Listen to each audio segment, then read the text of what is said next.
আচ্ছা আমি বলছি আজকের আপডেট নিয়ে কথা বলবে আমাদের সম্মানিত সাদত ভাই। সাদত ভাই বলেন, আজকে বিস্তারিত কথা বলেন। আসসালামু আলাইকুম।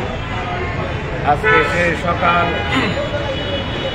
9টা থেকেই আমরা কেন্দ্রীয় যে কয়জন আছে আরও ছিল, সোনিয়া আপু ছিল, চলে গেছে ব্যস্ততার কারণে। আমরা সকাল 9টা থেকে আমাদের শুনানির ব্যাপারে কথা বলতেছিলাম।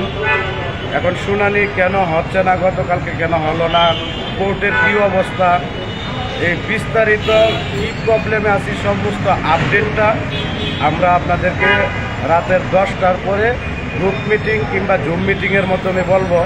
আপনাদেরকে অনুরোধ করে বলি, এখানে আমরা নিরলস বসে থাকি নাই, আমরা বিশ্বাস করেন এই বিষয়গুলো নিয়ে অবহেলা করি নাই। কারণ আপনাদের লাইফ যেমন জড়িত, আমাদের লাইফও এখানে জড়িত। আপনারা অনেক গ্রুপে নেগেটিভ কথাবার্তা বলতেছেন, আমি আপনাদেরকে বলবো আপনারা রাত 10টার পরে A to Z আপডেট আমাদের কাছ থেকে নেবেন। আপনারা এখন গ্রুপে অযথা না জেনে আন্দাজ নির্ভর কোনো কথা বলবেন না প্লিজ। আমরা কি করছি না করছি, কোথায় গিয়ে দেখতেছি, কোথায় গিয়ে আমাদের বাধা বিপত্তি হচ্ছে, কেন হচ্ছে, বিস্তারিত আমরা রাত 10টার পরে আমরা কথা বলবো। এখনও পর্যন্ত আমাদের আইনি মিটিং, বিভিন্ন লয়ারের সাথে পরামর্শ, আমরা কোথায় কেন কী সমস্যায় ফেস করতেছি, এই সমস্যাগুলো থেকে উত্তোলন করতে হলে আমাদের কি করতে হবে, বিস্তারিত চেষ্টা এখনও করতেছি। এই চেষ্টাটা আমাদের রাত 9:30 পর্যন্ত হয়তো থাকতে পারে, কারণ আমাদের আপনাদের পছন্দের বিশেষ কোনো এক ব্যক্তির সাথে আমাদের মিটিং আছে আজ রাত 8:30টায়। এরপরে হয়তো বিশেষ ব্যক্তির নামও প্রকাশ করব, কিন্তু এখন সিক্রেট রাখতেছি। আমরা রাত 10টার পরে বিস্তারিত ব্রিফ করবো ইনশাআল্লাহ।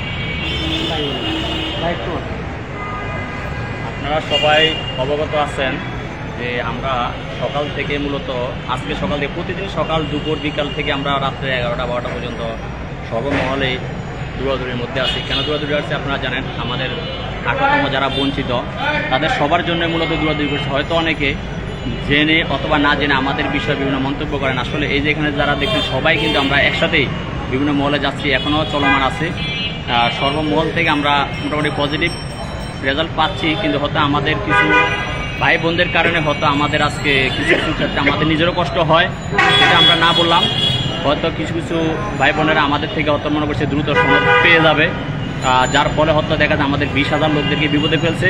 আমি মনে করি আমরাও চেষ্টা করতেছি যেন আমরা সফল হই। তবে আপনারা ধৈর্য ধরেন, অপেক্ষা করেন, ভালো ফলাফল আসবে। তবে ভালো ফলাফল পাওয়ার জন্য কিছু অপেক্ষা করতে হবে। সেই অপেক্ষার জন্য আমি মনে করি আপনারা ধৈর্যশীল হবেন, এই বলে আমি আমার কথা শেষ করছি।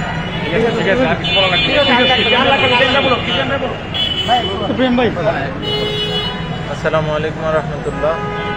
আপনারা জানেন যে কালকে রোববার আমাদের শুনানি হওয়ার কথা, এটা আমরা ফাইনালি জানিয়েছি।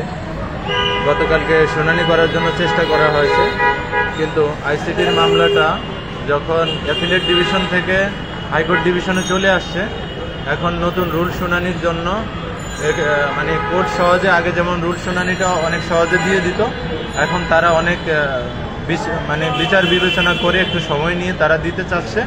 আমাদের যেহেতু মামলা তারা গ্রহণ করেছে, আমাদেরকে রুলও দিবে, বাট তারা একটু সময় নিচ্ছে। আমরা যে শুনানি করতেছি না বা শুনানির জন্য চেষ্টা করতেছি না, এটা সত্য নয়, বাট আমরা রুল এবং ডিরেকশনের জন্য আদালতের কাছে আবেদন করছি। এবং আমাদের গতকালকে আমাদের সিনিয়র যে লয়ার, সে শুনানি মেনশন করার জন্য চেষ্টাও করেছে, এবং আজকে আপনারা দেখছেন যে গতকালকে মেনশন করার জন্য চেষ্টা করেছে, গতকালকে ব্যর্থ হয়েছে। কিন্তু একটা কোর্টকে বারবার একটা বিষয়ে বারবার মেনশনের জন্য করলে কোর্ট কিন্তু একটা রিয়েক্ট করতে পারে। এই জন্য আমরা আজকে কৌশলগত কারণে আমরা আজকে কোর্টকে কোনো চাপ দেইনি। আমরা সিনিয়র লয়ারদের সাথে অলরেডি আমরা আইসিটির যে লয়ার ছিল তার সাথে আমরা পরামর্শ করেছি। আমরা রাত 9:30টার ভিতরে আরও 2 জন বিজ্ঞ সিনিয়র অ্যাডভোকেট লয়ারের সাথে আমরা কথা বলবো।